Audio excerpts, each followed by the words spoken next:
جس وقت اللہ تعالیٰ کسی قوم کو بقا عطا فرمانا چاہتے ہیں، اس کو باقی رکھنا چاہتے ہیں، تو اس کے اندر دو صفتیں پیدا فرما دیتے ہیں۔ اعوذ باللہ من الشیطان الرجیم، بسم اللہ الرحمن الرحیم۔ وَلَقَدْ أَرْسَلْنَا إِلَىٰ أُمَمٍ مِّن قَبْلِكَ، اور ہم نے بہت سے پیغمبر آپ سے پہلی قوموں میں بھیجے۔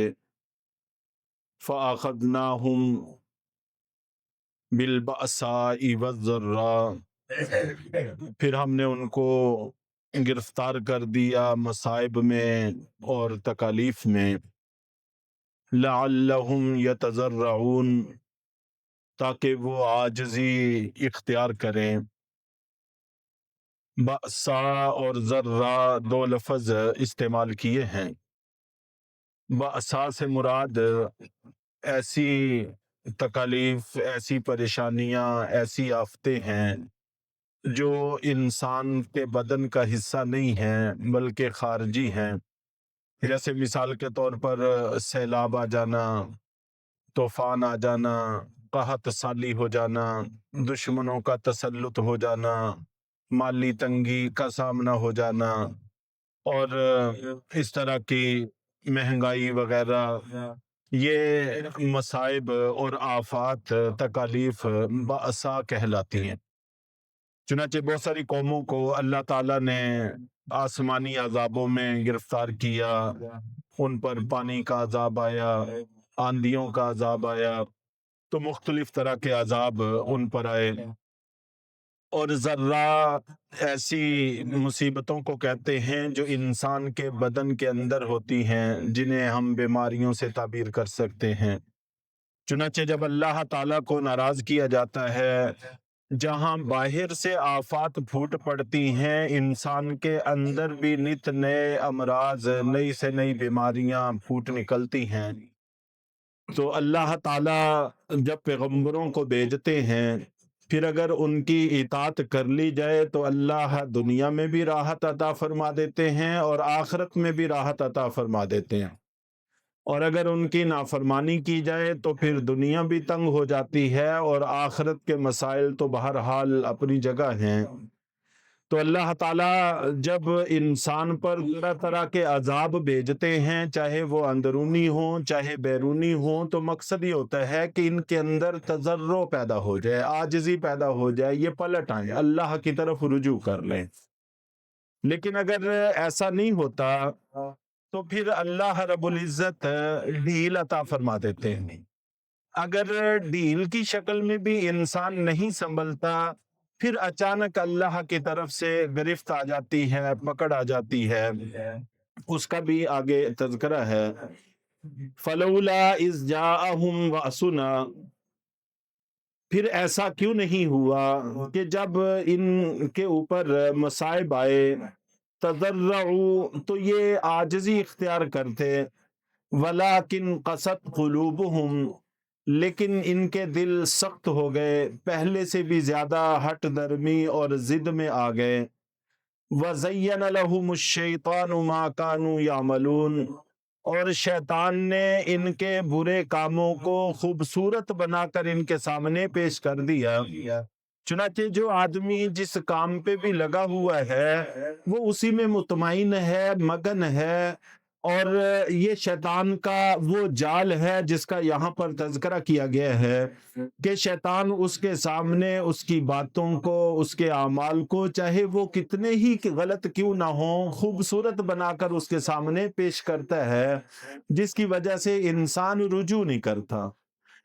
فَلَمَّا نَسُوا مَا ذُكِّرُوا بِهِ، پھر جس وقت وہ بھول جاتے ہیں ان نصیحتوں کو جو ان کو کی جاتی ہیں، فَتَحْنَا عَلَيْهِمْ أَبْوَابَ كُلِّ شَيْءٍ، تو ہم ان پر ہر چیز کے دروازے کھول دیتے ہیں۔ اللہ کی طرف سے نعمتوں کی فراوانیاں ہو جاتی ہیں، خوشحالیاں آ جاتی ہیں۔ چنانچہ اگر کوئی قوم یا کوئی بندہ غلط کاموں میں لگا ہوا ہو اور پھر بھی اللہ کی طرف سے خوشحالی ہو، فراوانی ہو، تو اس کو سمجھ لینا چاہیے کہ وہ بڑے کڑے امتحان سے گزر رہا ہے۔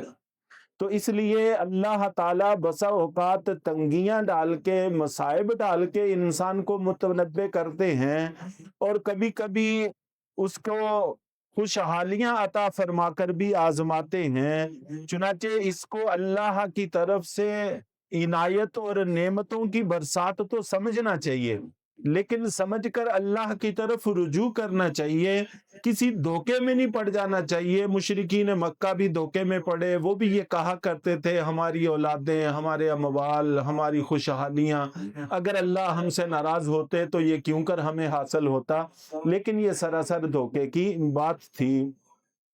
حتیٰ اذا فرحوا، یہاں تک کہ جس وقت وہ اترانے لگ گئے، بما اوتو، ان چیزوں کی، ان نعمتوں کی وجہ سے جو ان کو دی گئی تھیں، تو فخر میں آ گئے، اترانے میں آ گئے، غرور اور تکبر میں آ گئے۔ اخذناہم بغتۃ فاذا ہم مبلسون، تو ہم نے ان کو اچانک پکڑ لیا، تو پھر سوائے افسوس کرنے کے کچھ بھی ان کے پاس باقی نہیں رہا، تب وہ حسرت کرتے رہ گئے، افسوس کرتے رہ گئے۔ فَقُطِعَ دَابِرُ الْقَوْمِ الَّذِينَ ظَلَمُوا، پھر ہم ان لوگوں کی جڑ کاٹ کر رکھ دیتے ہیں، ان کی جڑ کاٹ دی جاتی ہے جو ظلم کرتے ہیں۔ وَالْحَمْدُ لِلَّهِ رَبِّ الْعَالَمِينَ، اور تمام تعریفیں اس اللہ کے لیے ہیں جو دنیا جہان کے لوگوں کا پروردگار ہے۔ چنانچہ کتنی ہی پہلے ایسی قومیں ہوئیں کہ اللہ نے ان پر ایسا عذاب بھیجا کہ جس نے ان کی جڑ ہی کاٹ کے رکھ دی، ان کا نام و نشان مٹا کے رکھ دیا۔ تو ایسے بہت سارے واقعات قرآن پاک میں موجود ہیں۔